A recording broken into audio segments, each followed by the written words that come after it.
সেই লোককে যেন উনি সুস্থ থেকে দীর্ঘজীবী হয়ে দীর্ঘায়ু হয়ে বিভিন্ন শত্রুপক্ষের শত্রুতাকে মুক্ত থেকে সব জ্ঞানে খুব সুস্থ মস্তিষ্কে এই দেশকে যে লক্ষ্য উদ্দেশ্য নিয়ে যাত্রা শুরু করেছেন এই যাত্রা সফল হয় তার জন্য দোয়া করবেন।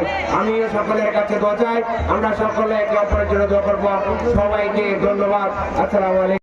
ওই মানুষরা আপনার বিপক্ষে যে কোনো কিছু আপনাকে ক্ষতি করার জন্য চেষ্টা করতে পারে, কেন আমাদের পুরোনো ইতিহাস দেখতে হবে।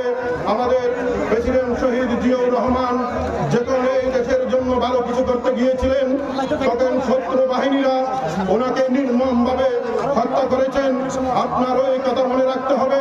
আমরা ভুলে যাই নেই, এই বাংলাদেশ জাতীয়তাবাদী দল এই দেশের জন্য অনেক কিছু করেছে, কিন্তু মনে রাখতে হবে যে শত্রু বাহিনী আছে এরা কখনো এই বাংলাদেশের জন্য ভালো করা এরা কখনো দেখতে চায় না।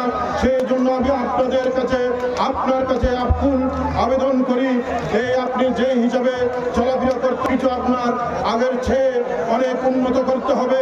কেননা আপনাদের বলিষ্ঠ ভূমিকা জাতীয়তাবাদী দল প্রত্যাশা রাখে এবং প্রত্যাশা এগুচ্ছে। আপনারা সবাই অবগত আছেন গত 12 আমাদের মাঝে উপস্থিত আছেন চট্টগ্রাম দক্ষিণ বেগম খালেদা জিয়ার বিদেহী আত্মার মাগফিরাত কামনা চাই।